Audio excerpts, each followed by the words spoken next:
The riddle says, he walks on 4 legs in the morning, he walks on 2 legs at midday, and at night he slithers from dream to dream effortlessly like the air we breathe. And we love him. Welcome to Night Vale.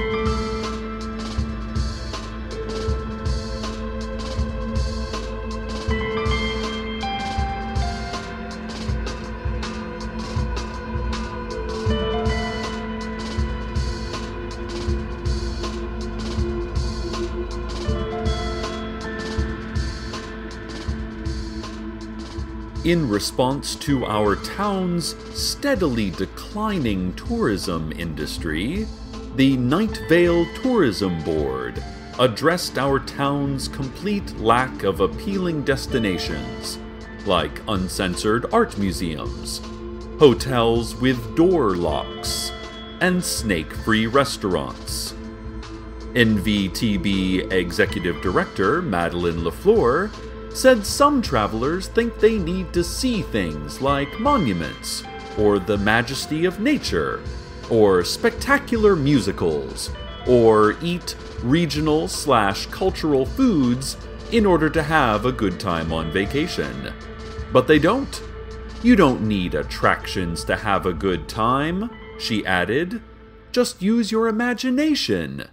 In fact, come to Night Vale, where we will show you fun in a handful of dust, as the new NVTB slogan says.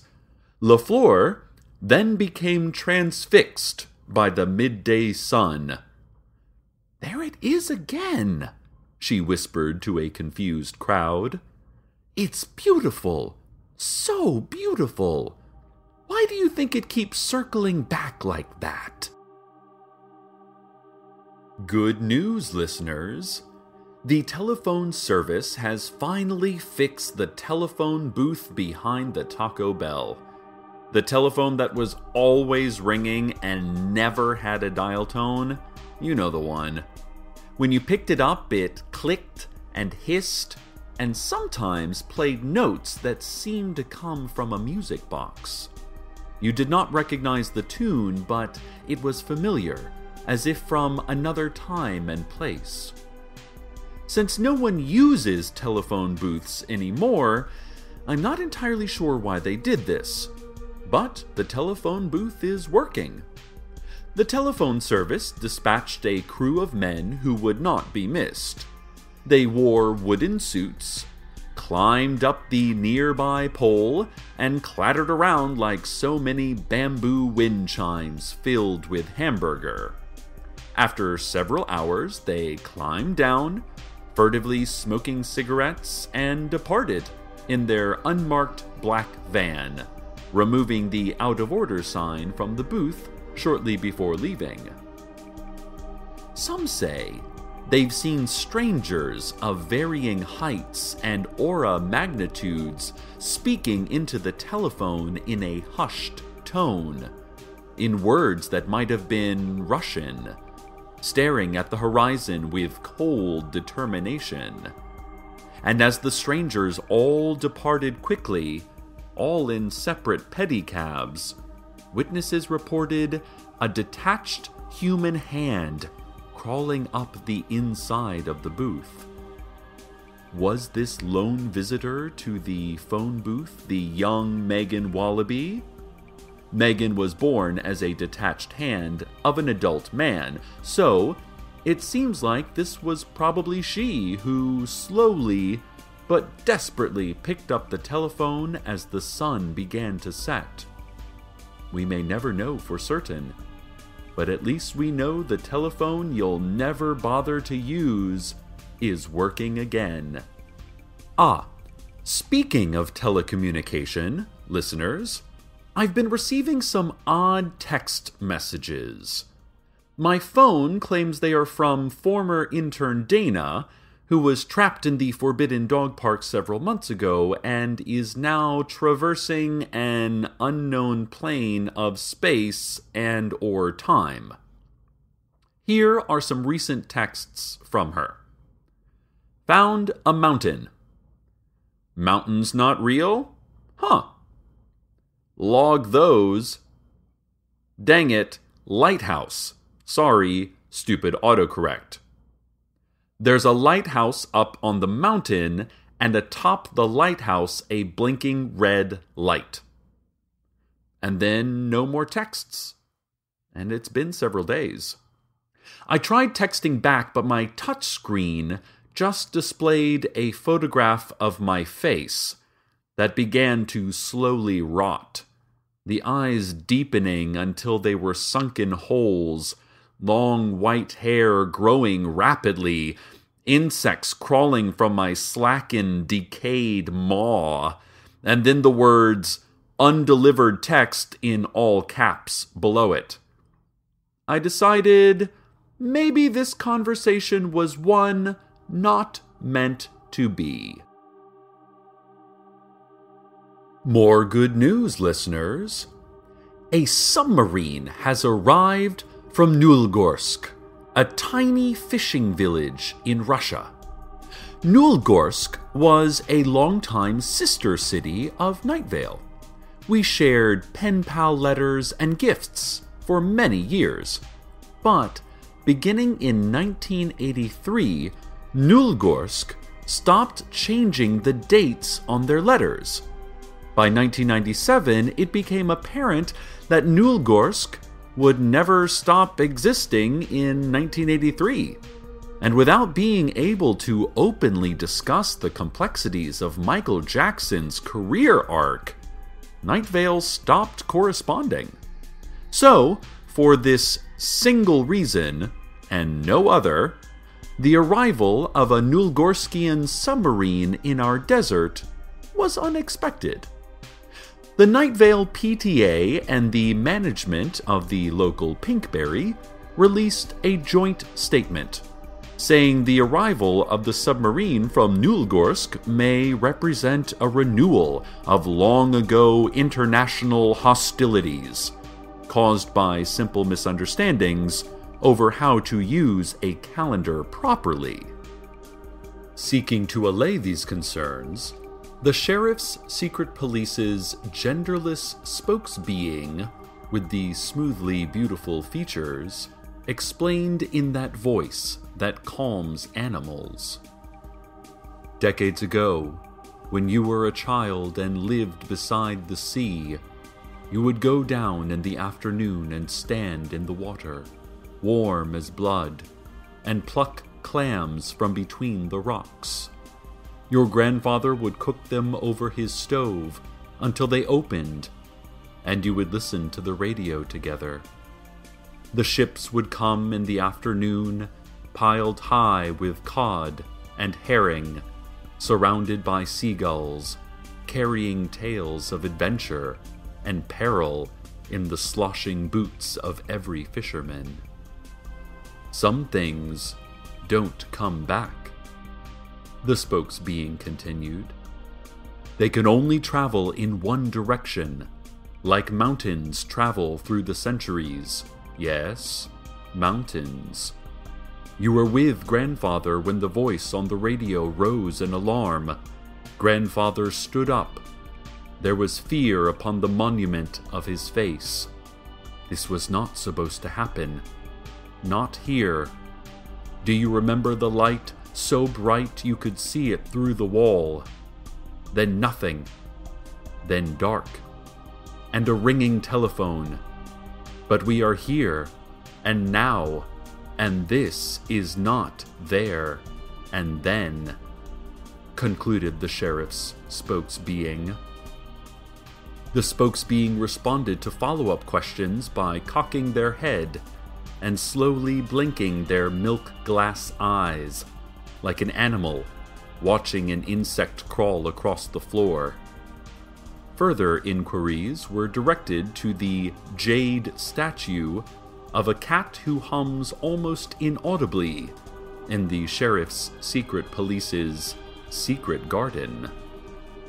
The secret police plan to open the hatches of the submarine and look inside at any moment. We'll report back as we learn more.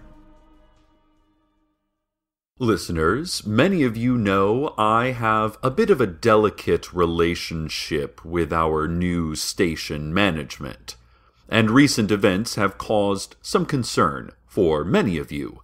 But rest assured, while management and artists are often at odds about how to run a business, here at the station we all have one thing in common. We love radio. I just met our new program director, Lauren Mallard. And you know, she's a delight. In fact, she's joining me in the studio right now. I thought it would be a good time to introduce you to the kindest, most gentle manager we have ever had at this station. Lauren, it's great to have you here. It's great to have you here. I know change is difficult, both for the talent and for the listeners, but our focus is always on good radio. And Cecil, you are the best at good radio. Oh, thank you.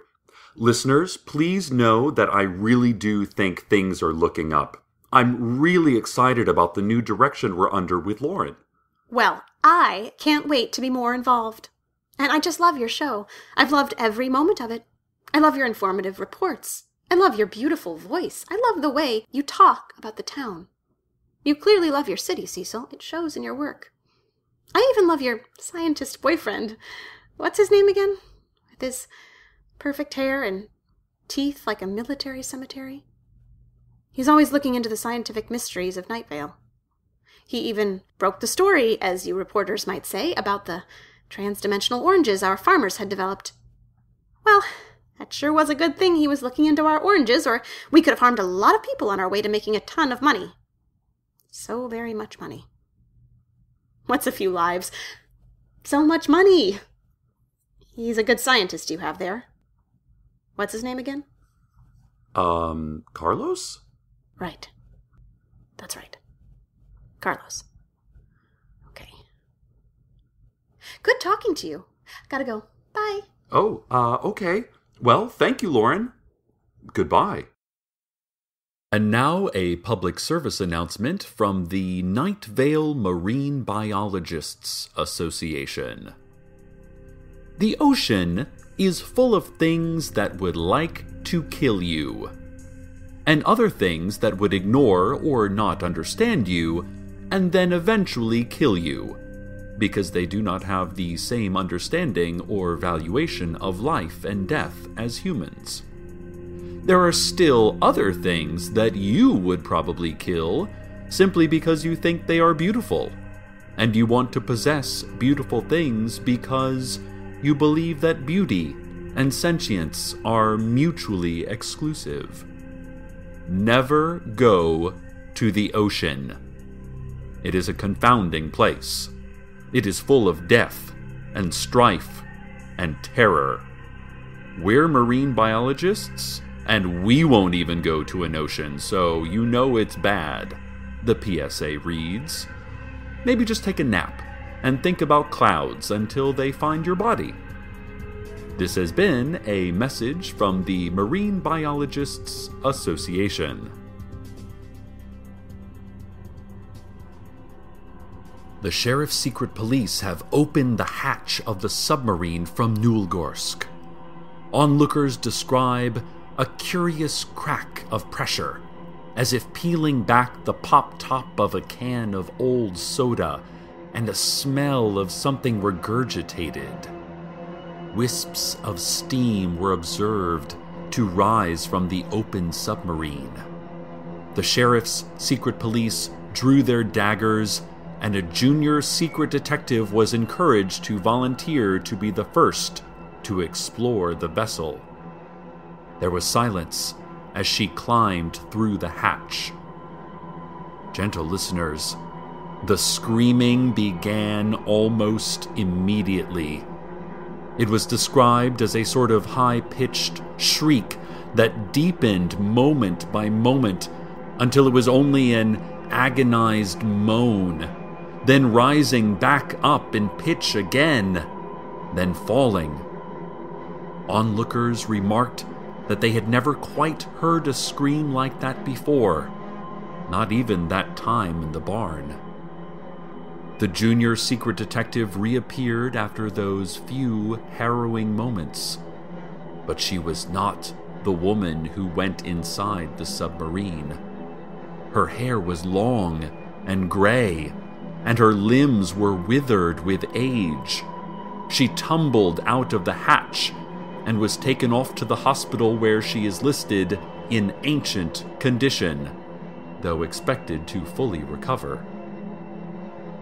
Further volunteers discovered the body of an enormous, bald-headed man with some faded flower tattoos and a left arm that stopped in a rough stump just above his wrist. The sheriff's secret police also discovered a postcard depicting the painted houses and beautiful clear water of Nulgorsk. Written on the back was a message in Russian. One adult man, missing hand, and the other items, it read, according to Google Translate. The other items in question included a rotary dial phone with no receiver cord, a large tin full of hardtack, a wrapped parcel, which was carried away by a man who was not tall, a thick book, which was carried away by a man who was not short, and a front-page article from the September 24th, 1983 issue of the Night Vale Daily Journal, written by foreign correspondent Leanne Hart. The headline of this article was, "Sister City Nulgorsk Decimated by Nuclear Attack. No Known Survivors." Listeners, this is simply not true. I had intern Svi pull up that very issue, and the front page article is by City Beat reporter Leanne Hart, and the headline reads, "City Council okays book ownership for randomly selected students." Which is the truth, listeners? I cannot comprehend what has happened to our old pen pals from Nulgorsk. Who were we talking to for all those years? Were they destroyed in 1983? I'm going to get Svi's article to the secret police. The correct historical truth must be validated, and all false histories brutally repressed. And until that time, the only truth we will have is the weather. Well, before the sheriff's secret police could respond to my news article discrepancy, the unconnected rotary phone on the submarine began ringing. The unidentified man in the submarine answered the phone, speaking his first words, in Russian, of course. He still has yet to be identified, and no one is certain if he is a survivor or a ghost. But he spoke to someone on the other end. "Trace the call," an officer shouted to a group of other officers in a nearby van. Listeners, they traced the call, and it was coming from the phone booth behind the Taco Bell. On the other end of the line was an adult man's detached hand named Megan, the daughter of Tok and Herschel Wallaby. She was alone. All alone. Except for the telephone booth, as forgotten technologies have been young Megan's only friends.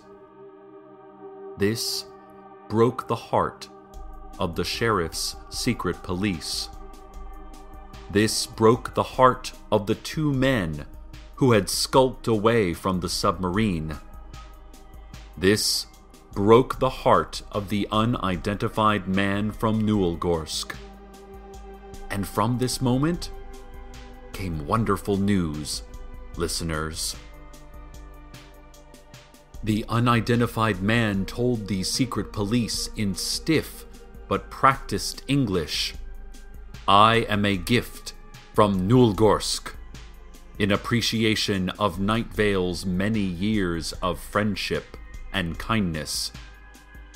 and the unidentified man offered himself as an organ donor, or rather, a body donor, for Night Vale's very own Megan Wallaby.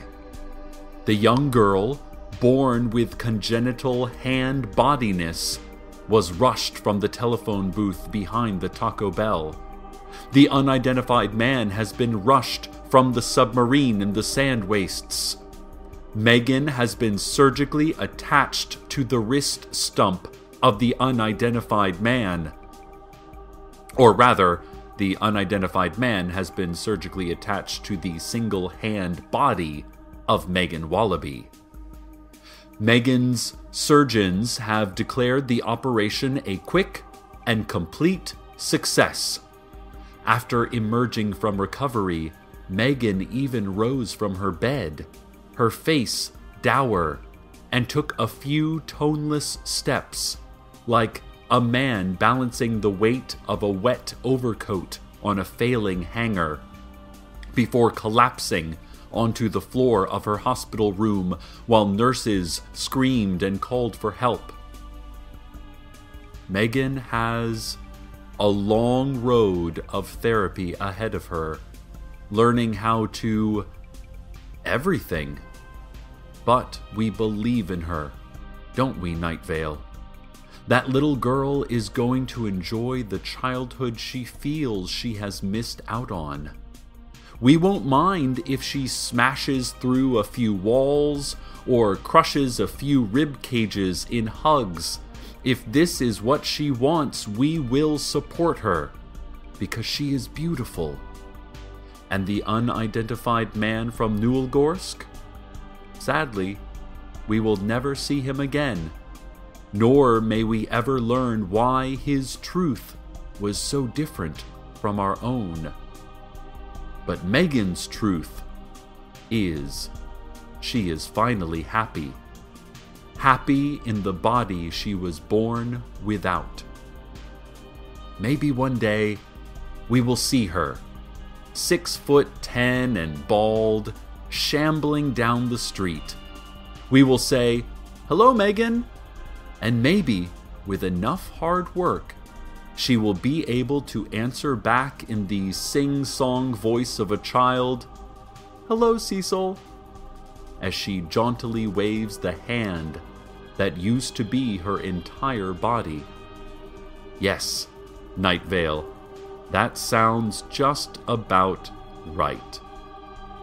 Stay tuned next for live coverage of college basketball, as 2 universities select a dozen students to perform unnatural physical tasks on a wooden rectangle inside a cavernous scream chamber. Good night, Night Vale. Good night.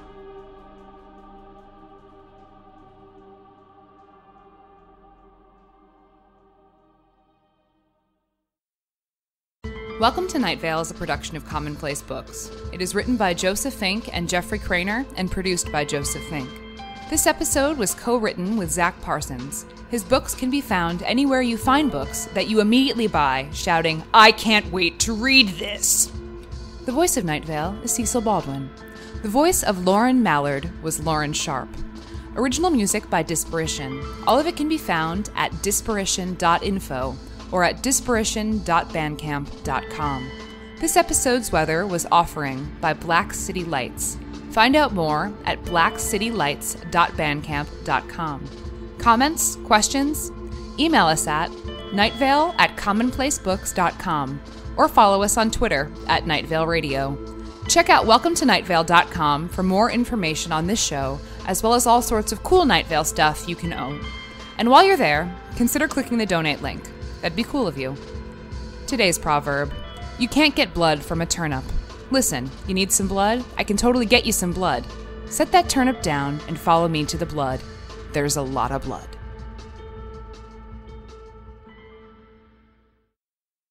Hello, Joseph Fink here. Don't forget to pre-order the 2 books I have coming out this year. That is, The First 10 Years, 2 Sides of the Same Love Story, my funny and romantic memoir about the disagreements in memory I wrote with Meg Bashwinner, MC and tour manager of the Night Vale Live Show. And the other book, The Halloween Moon, my first novel for ages 10 and up, a surreal novel that is a celebration of Halloween and all it stands for. Pre-order these books wherever you get your books. Pre-ordering helps authors a great deal. I really can't state that enough. Okay, thanks. From PRX.